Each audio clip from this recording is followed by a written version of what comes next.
All right. And we'll go ahead and get started. So, hi, I am Jen Cullen-Williams. I'm your host for Window Shopping, and I want to welcome you to Win an ILOE's webinar, 5 Tips for Reopening Your Store During a Pandemic. We are joined by a stellar group of industry leading experts to discuss how to navigate the reopening of your business. So I just have a couple housekeeping notes for you. One, this is a live panel discussion webinar. It is being recorded and it will be available to rewatch on demand through the Window Shopping platform. So you can watch it again because I'm sure there's going to be lots of takeaways. If you have any questions during this presentation, you can add them below in the Q&A, and our panelists will do their best to answer them at the end of the presentation. So just use that Q&A for any questions. And we just want to thank you all for joining, as well as our esteemed panelists. And I'm going to go ahead and introduce Emili Vesilind. She is our moderator and also a dear friend of mine. Emili Vesilind has been covering the retail and jewelry and design and fashion industries for many years. She's a staff writer for a long time leading jewelry industry publication called JCK Magazine. She's also written for WWD as a staff writer, as well as Los Angeles Times. And then she's contributed to Vogue Australia, Vox, Daily Beast, and others. And she really has such a broad background of covering retail and other industry market trends. She is also a content consultant for a very large retail establishment called Westfield's, the malls. And she comes to us from DC suburbs and is just a fountain of knowledge when it comes to all things retail. So I'm very excited to welcome Emili, and I will let her take it away. So enjoy. Hey, thanks, Jen. Thanks for that nice introduction. Oh my goodness. And I'm only 23. It's amazing all I've done in that time. Okay, so I would love to introduce this incredible panel that we have today. I'm going to start with Karen Giberson. It's Giberson, not Giberson, right, Karen? Oh, you're muted. Oh, wait. Can you put your... It's got. There you are. No worries. Everybody gets it now. Okay, great. Karen is a genuine style insider. She has more than 28 years of experience in merchandising, marketing, and public relations. As president of the Accessories Council, a not-for-profit national advocacy group, she represents over 350 of the biggest brands in the fashion industry.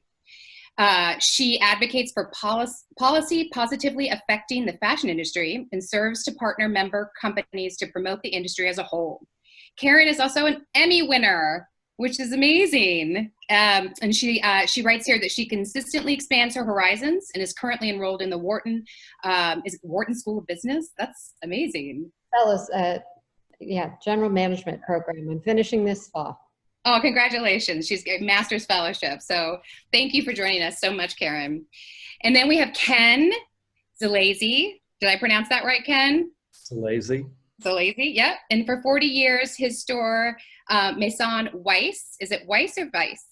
Weiss. Weiss, yep. Maison Weiss continues to usher superlative fashion into Mississippi. By associating itself with internationally coveted luxury brands and by modeling its customer service standards after the world's most respected retailers, Ken and his wife Tracy have successfully grown its status as a southeastern stronghold for women's fashion, fine jewelry, shoes, and handbags, and that's for sure, and beauty products, yep. With truly amazing designer lines in all areas, Ken, Tracy, and their staff continue to serve Southern women lifestyle, beauty, and fashion on a silver platter, which is amazing. Okay, and then we have Allan Zuckerman. Okay, known as Al to his friends, right, Al? I've been called worse, but Al will be fine.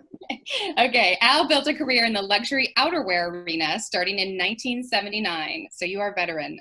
His entrepreneurial visions gave him the insight to follow his dreams of building an international business from the ground up.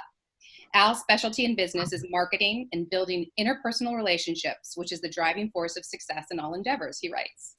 In 2012, and out of necessity, Al and his friend Scott, a friendly competitor, founded the International Luxury Outerwear Expo. How do you pronounce that acronym, Al?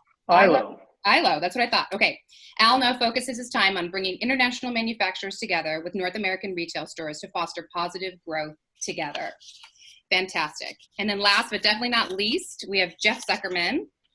Jeff Zuckerman's been involved in the apparel industry since his teenage years, where he got to start working in his family's luxury outerwear company before college. After attending college and law school, Jeff decided to follow his dream and open his own business, specializing in luxury outerwear and accessories. His brand is called Leona Lee. It's Leona, not Leona, right? Yeah, Leona. Yep, Leona Lee, and was opened in 2015. Currently, he serves as the president of Leona Lee and also is the vice president overseeing operations at the ILOE trade show, which operates shows in Chicago and Las Vegas. So thank you so much for joining us here. This is so fun, and I'm going to dive right in. And I was hoping to start with Ken. This is a tricky time, Ken, and especially for retailers. And I'm wondering how you are handling the logistics of reopening in a way that keeps both your staff and your consumers safe in your store. Well, What a do you lot do? of it is demanded by the state. We have a form that every morning we have to fill out if anybody has COVID symptoms.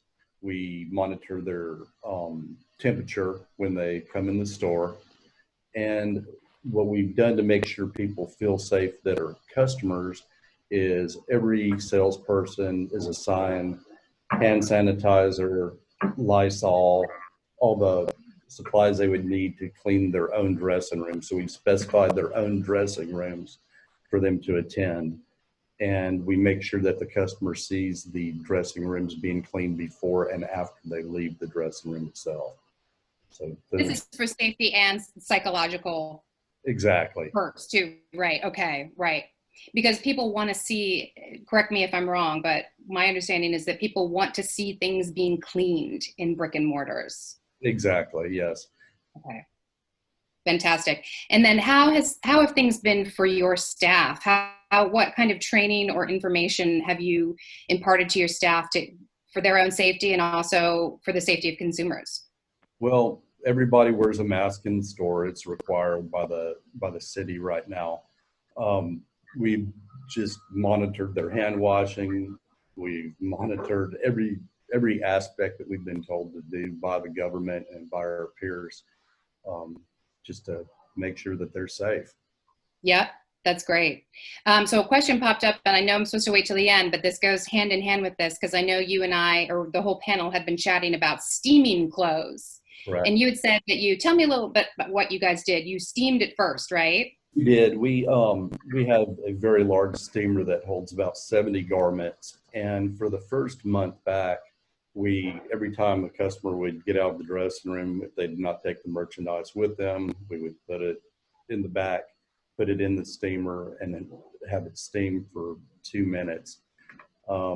Like I said, we did that for a month and a half. But then after reading the research on it, we weren't convinced that it was actually killing the virus or that the virus was actually being transferred by clothes.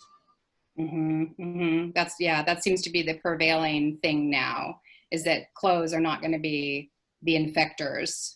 Okay. But I don't know, and none of us really know, right? And we're not medical experts, but that I understand that that's the way a lot of retailers are going. So Jeff and Al, let me ask you guys, on your side of the business, manufacturing and trade shows, what efforts have you put into creating safer environments for both your employees and for your retail partners? So on the actual manufacturer side, what we've been doing is we've been limiting the amount of people that are coming in contact with the clothing. You froze for a minute. Sorry, now you're gotcha. back. But we've been limiting who's been touching the clothing. Usually where we would used to have one person who would pull orders and then bring it to the shipping area and another person who would pack it. It's one person who is pulling the orders and packing it and everything. So things have slowed down a little bit in that regard. We also have one person's doing sort of like A through K instead of having it from different people. Okay, I understand. Okay. Yeah, exactly. And again, based off of what comes out of the CDC, it seems to shift one way or the other. But I think it's pretty much understood right now that it doesn't appear to be the virus spreading by surface contact, but we're still just for ourselves trying to limit as much contact and contamination of anything that we can have. We're a pretty small operation as it is, but we are definitely keeping all of our employees at home unless they have to come into the office at any point in time to ship or something like that. And we limit who comes in at any time just to make sure that we don't have a spreader event within our business that could make things slow down even further. So a lot of keeping things in contact on via computer, like Zoom meetings and things like that. Have you found that it's worked out that most of your employees are working remotely? Yeah, I would say so. Again, very small team on our end, so I'm able to call everyone individually, make sure that we're all on the same page, a lot of email, a lot of various things like that. When we do need to actually have a meeting, we'll get on a Zoom meeting like this and be able to kind of cycle through all the issues, usually like once a week, every week and a half or something like that. Fantastic. Okay, great. Ken, in your store, is there any signage or anything denoting for customers that they need to stay, do the 6 feet of distancing or wear a mask? Are you instituting any of those measures? Yes, we do have signage on the front doors, and we do have markers did you catch what I said? I'm sorry. We do have signage on the front doors and on the back doors. And also we have markers as far as distancing at the cash stands. We also have signage in our makeup department, cosmetic department about not providing application at this time. Okay, so no makeup applications right now, obviously. Right. Yeah. Okay. Our consumers, are you finding that your clients are okay with all of these measures, or have you received any pushback? It's been 99% positive. Yeah. Every now and then somebody will come in, they won't want to wear a mask. And of course we just say, look, we'd love to have your business, but with the fines that are in place and the threat of being shut down for a day, it'd be a very extensive fine for us. So It's not worth it, right? And we do have complimentary masks at 4 different stations in the store. Fortunately, That's so nice. that we have a very large store for an independent. We have almost 15,000 square feet. So social distancing isn't really a problem. It's not the Southern way to do business. Right. I absolutely understand that. It's probably hard to shift from being friendly and sort of, extending the hand and even hugging, I'm sure, clients to standing back and waving, yeah. Right? Yeah. Karen, if I could ask you a question. As president of the Accessories Council, what have you heard from your members about how they're reopening with safety in mind? I think most of our members that have physical stores are open with many of the same precautions that Ken just mentioned. And, obviously we have members all over the world, so they're all complying with the regulations and rules where they are. Many of our companies, though, haven't yet opened their offices, and most of those are, tentatively closed with a reevaluation at the end of the year to determine what will happen next. Mm-hmm. And most of that has to do with concern for employee safety, and it's not so much even in the office, it's more of getting them to the office. Some of them have offices on very high floors in Manhattan. So getting through the elevator or taking public transportation seems to be, one of the bigger concerns, but hopefully we'll be able to start to get back. Mm-hmm. I'm sorry, say that last thing again. More people back into the office. Right. So a lot of the council's members are working out of their homes, just doing the Zoom thing, right? Indeed. Whew. For how long? We don't know, right? I wonder also, and anybody can answer this question, we had talked yesterday a little bit about when we were preparing for this, the idea of virtual try-ons and trying on accessories and jewelry and clothes. and even makeup via virtual avenues. Does anybody see any brands, or are you affiliated with any brands or know of any brands who have sort of instituted virtual try-ons since the lockdowns? It's still new, right? We have a couple of companies who've tried it, and I've seen it in the optical space the most with trying glasses. I haven't seen anything yet that's been perfected enough to, I think take the place, right? But I'd say it's evolving, and we'll see more. I've seen body scanning for clothes. There's some cool technology that's developing, but I don't think it's quite there yet. Yep. Okay, thank you for that. And then would just love to ask the panel, obviously everybody's at home, everybody's working from home or is furloughed. Not everybody, but many, many people in the United States. And so digital marketing and social media for companies of all stripes has jumped into the forefront as being critical, especially for small businesses who are yet to be able to open. So I wonder what you all have been doing in your careers and in your companies, and in what you've seen others do that's been effective in engaging and netting followers in sort of the social sphere. Ken, what have you guys been doing? Well, we have an exceptional sales staff, I will say that. So really, we've just continued to do the same thing that we've always done. We have a lot of interaction with the telephone, with the cell phone, with Instagram. 50% of our business is from outside of the Jackson, Mississippi area. Oh, wow. Girls are constantly on the phone. Our Instagram presence is pretty strong. We've sold considerable amount of fine jewelry through Instagram and also through the sales professionals texting their clients. And I've been delivering merchandise on my motorcycle. We're doing everything we can to keep it fun.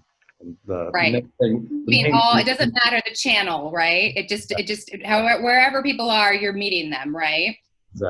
Exactly. All we need is more events to give people more reason to buy. It's tough in Mississippi, being a southern place, and there's not a whole lot to do, and church is closed and the bars are closed. So we just have to do the best we can to make items special and feed a need. So. Ken, how are your sort of thinking, like kind of drilling down on the nitty gritty of that? How are your sales associates? Obviously, they're probably contacting people through text, direct message, Facebook chat. Obviously, picking up the telephone. But have they been challenged at all in connecting with their clients since people are not going out as much? I would say maybe a few, but not really. Like I said, we're a very social store, a social state, and the 80-20 work rule is really in effect in our store with our customers. If our top 400 customers, something happened to them, we wouldn't be around very long. Right. So most of it is relationship driven, and it's just something to do, like going to the country club, is hanging out at our store and finding something people that they enjoy. That's what I've heard about your store. That's great. And then I just wanted to ask, I was thinking maybe Karen, you might have a great answer for this. What do brands need to do right now to bring customers to their e-commerce sites? Because e-commerce is obviously, there are lots of, you can do social selling, you can, sell a coat on a text. But for most brands, the e-commerce site is still the hub of sales online. And what do you feel like brands need to do right now to up those sales? We're seeing a lot of creativity. We have a handbag company that's hosting virtual trunk shows with their customers. I think it's really thinking about your database, engaging them, creating special product, keeping things fresh. So every time you go out, they're seeing something new and exciting and giving them a reason to come back. And sometimes it's rethinking your merchandise assortment or what you put forward. If you were selling evening jewelry, you might want to sell Zoom-friendly jewelry instead.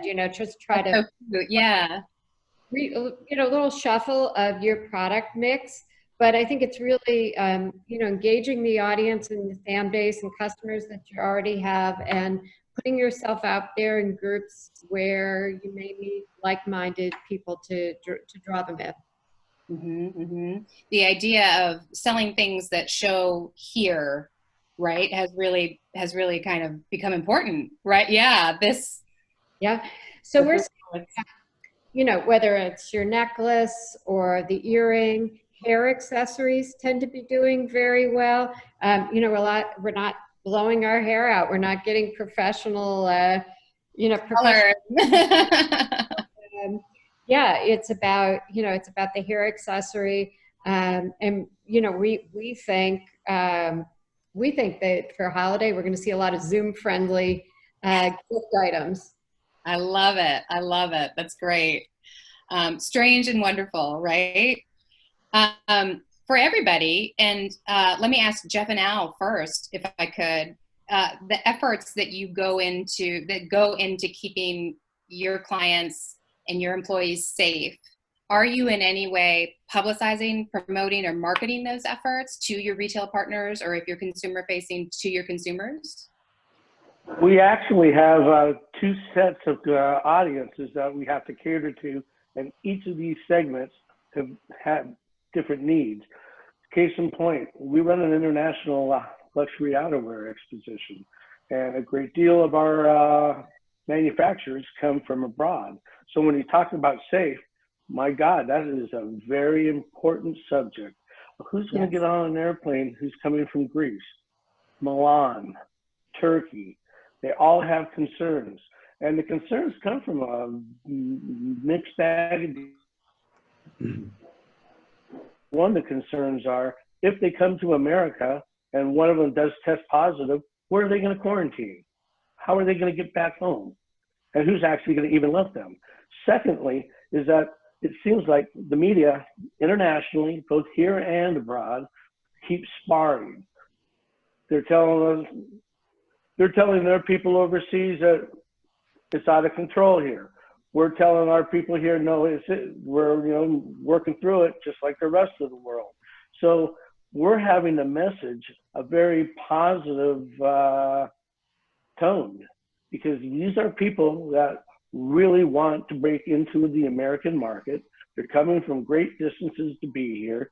A lot of times there's going to be language barriers, and there's social norms, the way people do business overseas as compared to here.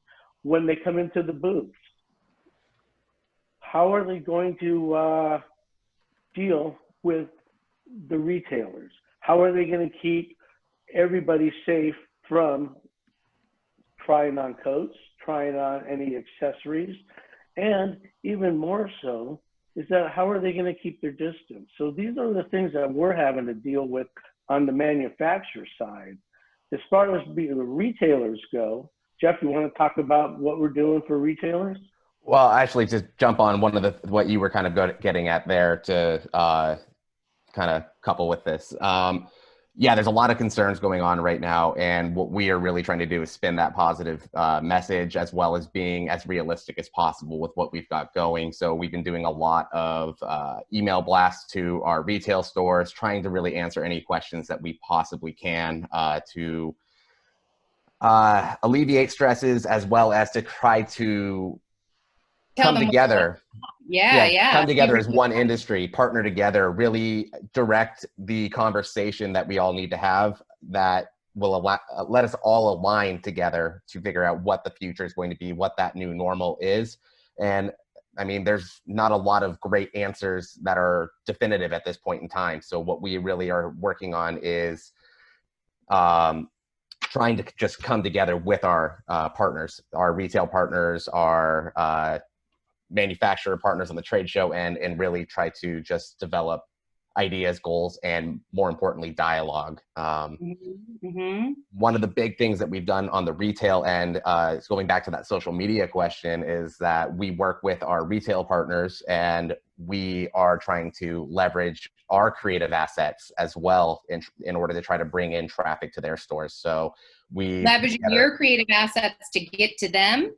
Yes, so we are anything that they've bought from us, we will go and try to help make an ad or something like that that is very professionally done that they can use to leverage either site traffic or even in-person traffic, foot traffic if we can.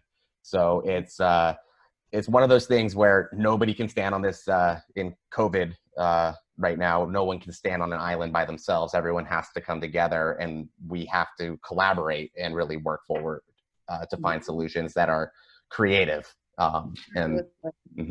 Absolutely. What's the craziest thing someone's asked you? What's the craziest thing of one of your retailers? Or like, what are the things where you're like, I don't have any idea how to answer that? Are there any stumpers? Can I stay at your house if I get quarantined? No.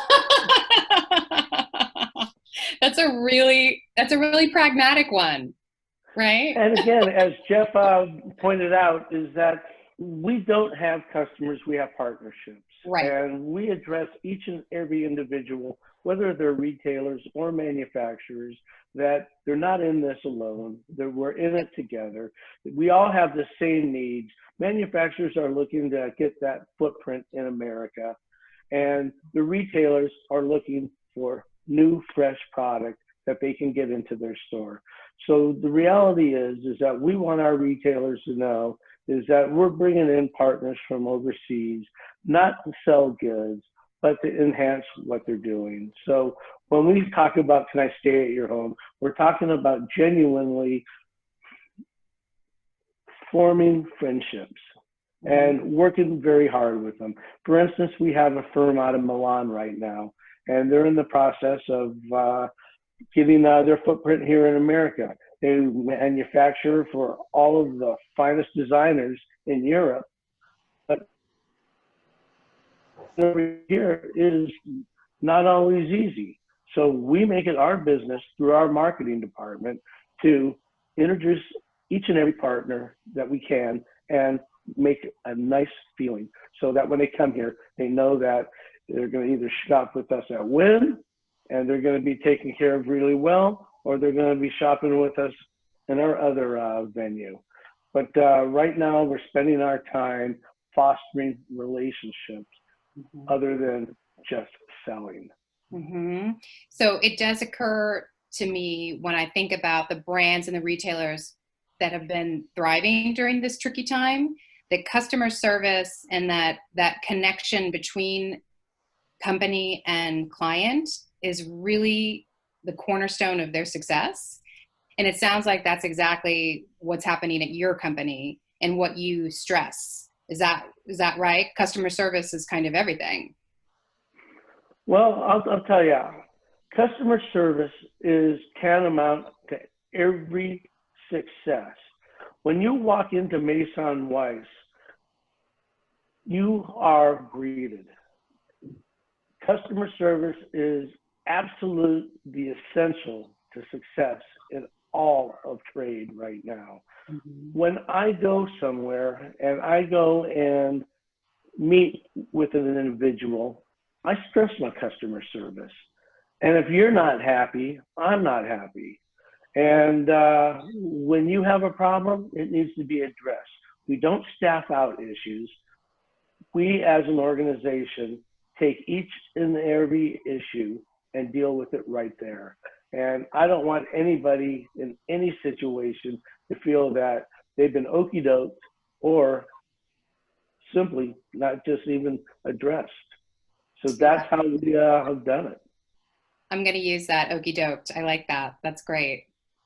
Thanks, Al. Well, it's pretty important. It is. No, it absolutely is. Thank you so much for that. Karen, I wonder if you've been hearing from your members or brands that you're in touch with that customer service has been important for them, or if they've changed their customer service or the way they interact with clients to sort of boost their customer service. Yeah, we're seeing a lot of personalization, a lot of individual outreach more than ever before. Companies that have founders or designers or figureheads are definitely out there and getting in touch as much as possible. I think right now we're all sensitive, we're all stressed out, we're all unsure, you know, when people feel uncertain, I think there's an edginess. And so I think that extra step means a big deal, and failure to take it makes people more dissatisfied more quickly. Yeah. So it's more important than ever. Yes. Thank you for that. Awesome. Let's talk about trends, everybody. What are the overarching trends right now that consumers are clamoring for and retailers are absolutely desperate to get? What, I mean, we have a wide sort of menu here, accessories, clothing, beauty. Ken, talk to us about what people are asking in your store, and what you're really selling. What's selling like hotcakes? Well, several things are selling. We have a denim jacket that has vintage or recycled designer scarves that's worked in with it, that we've sold probably 25 of it between $800 and $1,300. It's been strong. We also, the designer masks, $55. We've sold several hundred of those recently. Anything that will make people feel good. Our candle business, we've sold more candles in the last 4 months than we have in the last 4 years. Wow. So the candle business is going crazy. Trying to think what else. I know you made jewelry. Spoke about casual apparel the other day. Loungewear type thing that's elevated has been strong. So. Tell me a little bit, Ken. I know that we talked about this, offline, that you are at the mercy to some extent of the manufacturers. Like, you can ask for 1,000 pocket yoga leggings, but you can only sometimes get so many. And what are the struggles and challenges there in working with your manufacturers? Well, the biggest struggle to me is that in a lot of instances, our manufacturers are in trouble, and we're in direct competition with the people that supply us their goods via their websites. When COVID hit, a lot of manufacturers instantly marked down the products that they had. And so we felt like we had to match the price, which cut into our margins. We have a jewelry manufacturer that we have a phenomenal business with, one of the largest independents in the country. And for some reason, she hired outside sales to do home shows, and it so happened to happen in our neighborhood.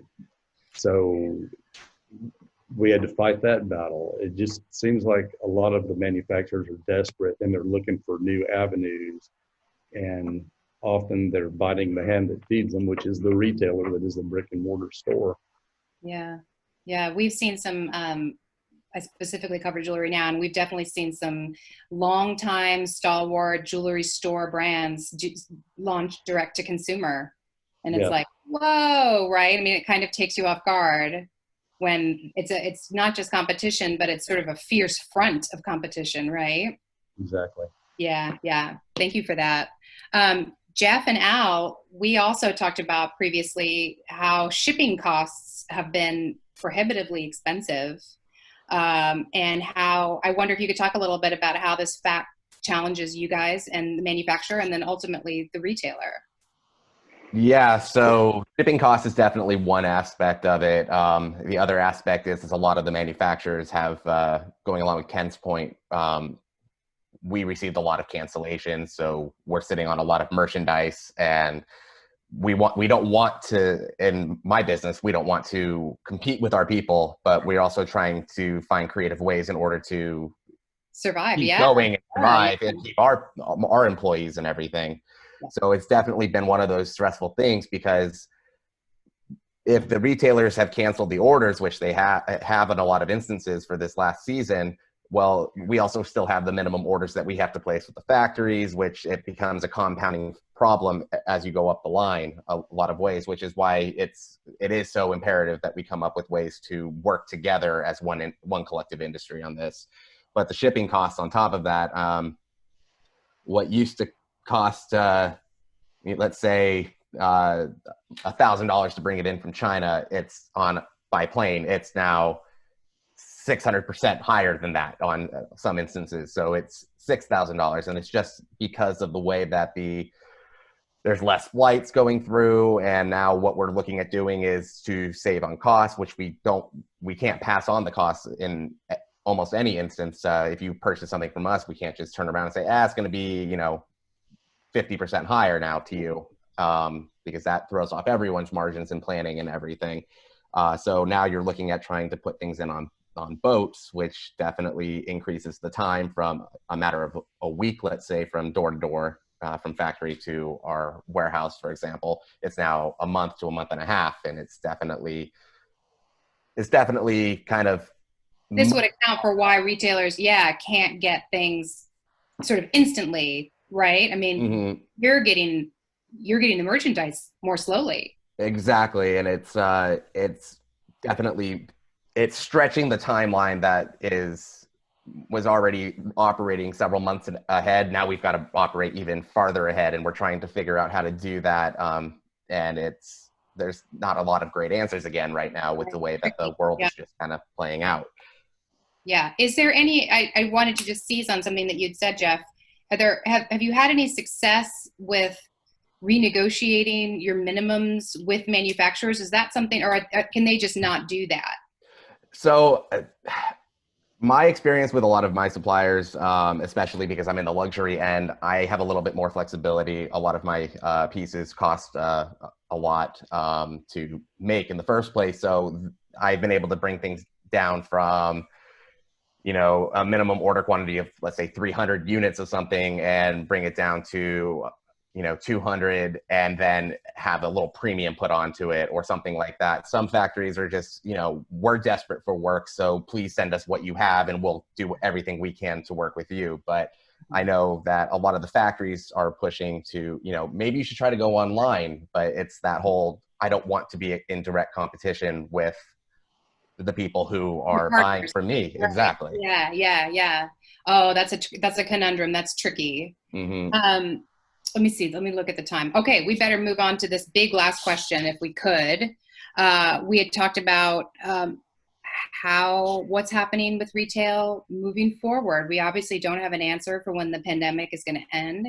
We don't know how retail is going to rebound once that happens. But I wonder if everybody could weigh in, and maybe we could start with Karen, on how you feel retail is going to look for the rest of 2020.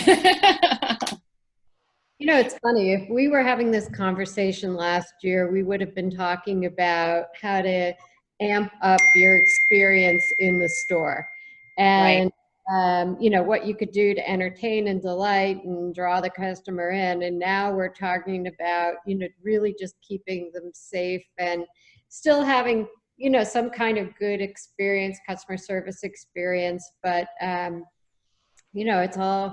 it's all shifted. So, that went away. Now it's a new game. The things that concern me are,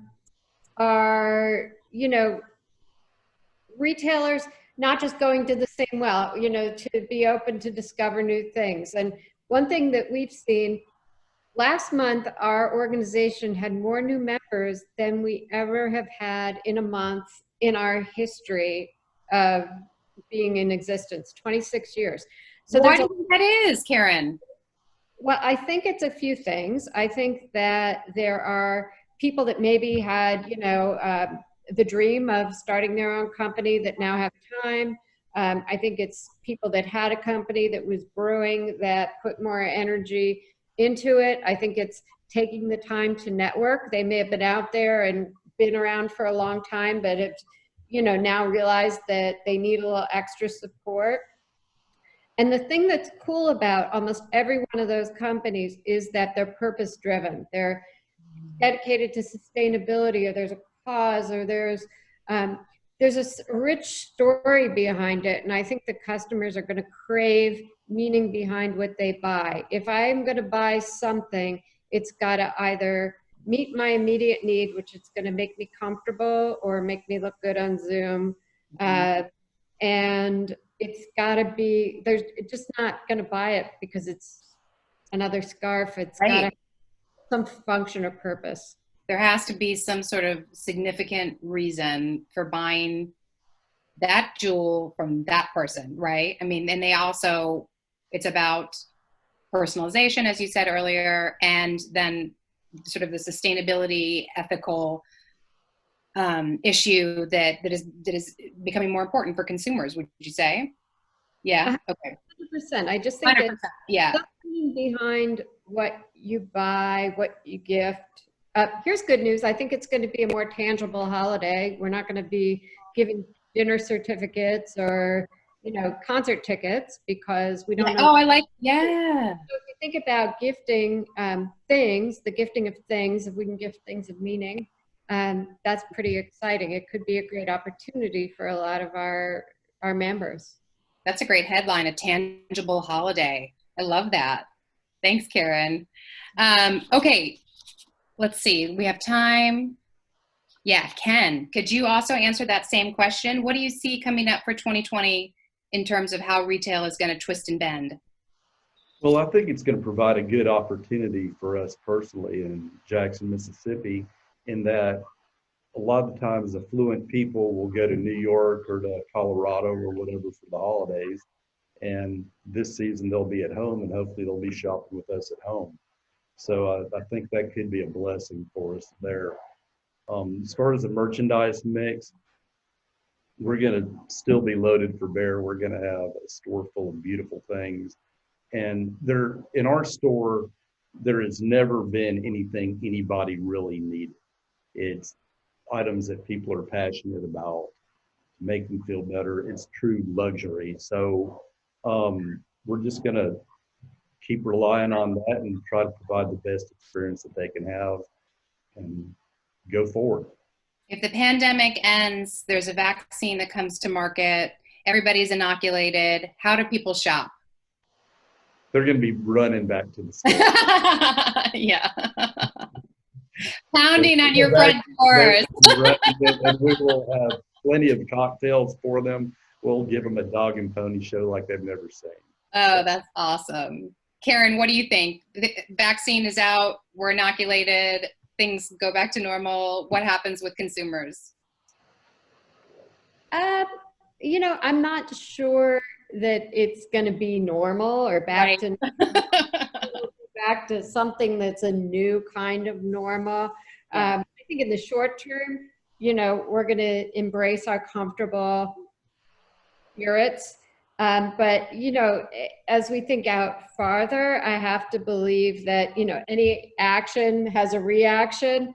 So we're going to maybe go back to, wanting to get dressed up and wanting to go to black tie galas and wanting to break out our heels and our fancy jewelry. And, I hope that happens sooner versus later. But I think it's going to be a gradual trip there. But I definitely would say, hopefully by the end of 2021, we're going to be dying to get dressed up. Just to wear a real shoe would be really, really nice, wouldn't it? A real nice shoe, but I'll take nice boots. Okay, well, thank you so much, all of you. I know that we have some questions here and that our host, Jen, might jump on. Okay. So our first question is from Nicole Winter, and this is probably directed a little bit towards Ken and Karen, but as most of the safety guidelines are set by state, would love to hear about what the industry experts are seeing in terms of foot traffic and sales, potential strategies to drive more traffic in store, and just any insights on landlords and negotiations? It's a pretty robust question. As an example, she said that she's seeing about a 40% decrease in foot traffic considering the limited capacity, but a 50% increase in conversion compared to previous time. Anybody have thoughts on that? Wow, that's a big question. Very big question. What about the landlord part of it? Does anybody have any experience or had heard of anything? I'll be honest, since we received the PPE money, I really didn't think at this time it was proper for me to go after a reduction with our landlord since we received that money, and I could spend up to 40% on rent. So if I was going to negotiate with the landlord, I would do it next year as opposed to this year where we've been assisted. Okay, great. I mean, I've actually got something to put on. Go on, Karen.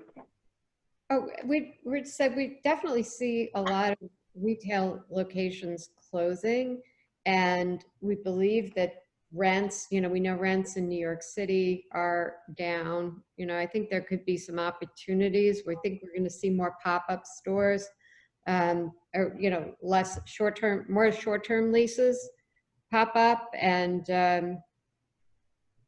we'll have to watch and see how things go. More flexibility on the part of the landlord, right? Okay. And what aspect of retail was the person that asked the question in? Is it primarily apparel?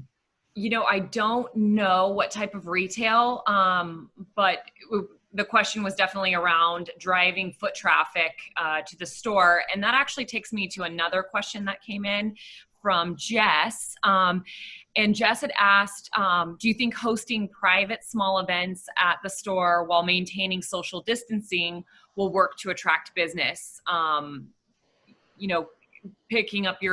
your top customers come and doing private in-person events, small and limited social distancing in place. Is that something that you're planning for the holiday season? Well, we're currently doing trunk shows. As a matter of fact, we have a trunk show going on this week.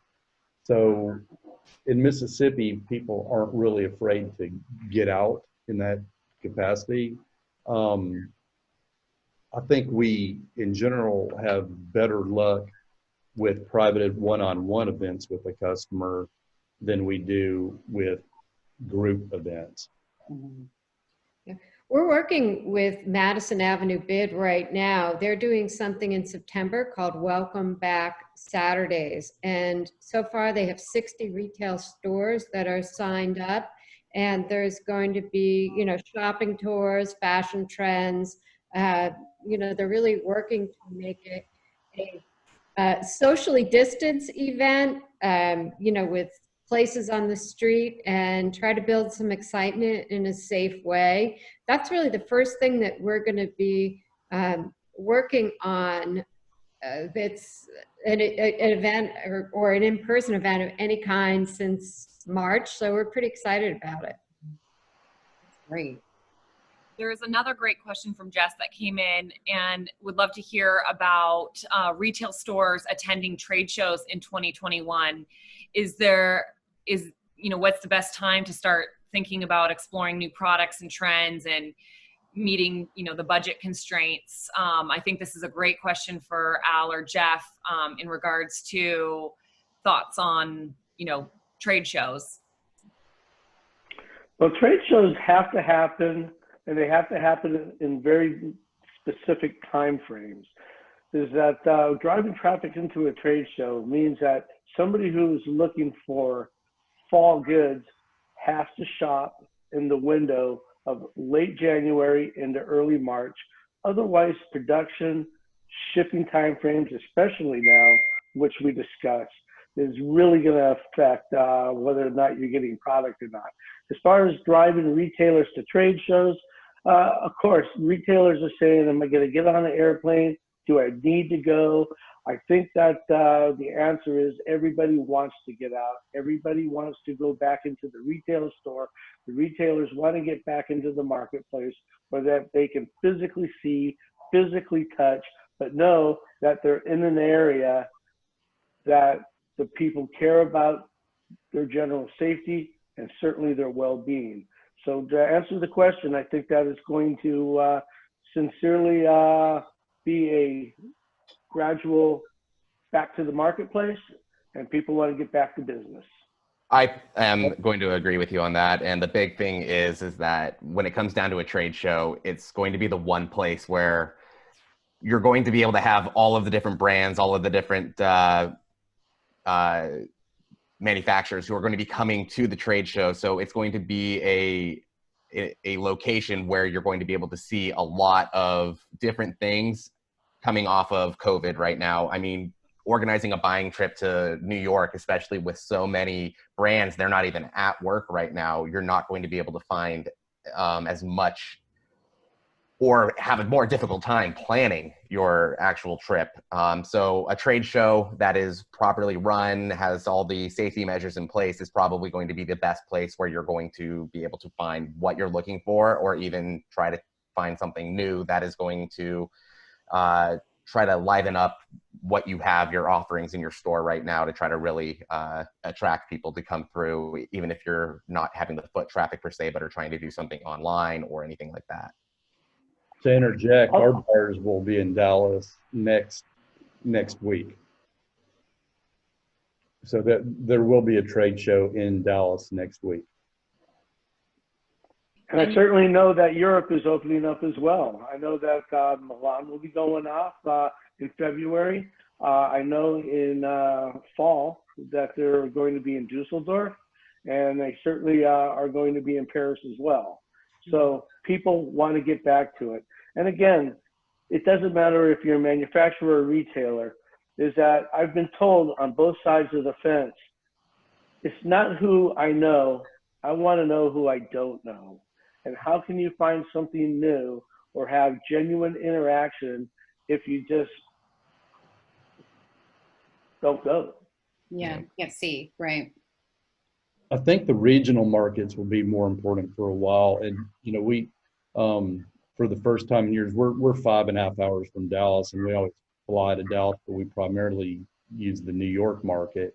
But our buyers are driving to Dallas instead of flying this time, and working by appointment. And there's window shopping, so you can always use the virtual aspect, you know, and to see and view products online. It's a great opportunity just to connect, and you can do a lot of virtual meetings all through the platform. We did get a question specifically for Ken from Donna. She says, how does an independent jewelry artisan reach out to you to work together? Easy. Send me an email to ken@masonweiss.com, and I'll put it in the hands of our buyers. And you can also call us on the phone any day of the week. We return all calls, and we're always interested in finding something new. Perfect. Can I interject something as well, Jen? Sure. Yeah. Is that you made a good point with window shopping, is that we're going into a virtual age now, and where we definitely rely in person events, and we're really focused on them. I think there's going to be an aspect that is going to be a very firm foundation of success that is going to put the two aspects together. I think that there's going to be in-person events, and I think people are going to utilize the virtual capacity to go back, connect, and deal on a consistent basis. Absolutely. It's also a great, I was just going to say, it's a great opportunity too, if you have team members on your store or, you know, on your staff that maybe don't even attend the shows, but they now have access to education and different things, and also exploring, and might bring a different perspective. So there's a real win-win,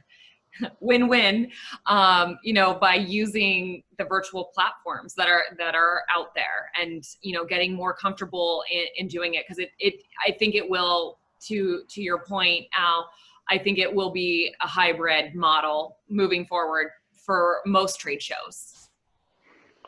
If it's not, then I don't know what will be, because virtual is definitely a part of the future, and the two need to meld together so people can have everything at their fingertips.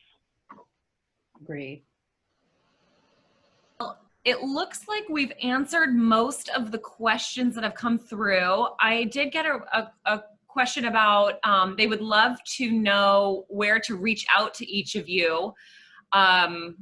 So if you're able to share each of your contact information or whatever you want to share, people would like to be able to touch base. Sure. So I'll start. Go on, Ken.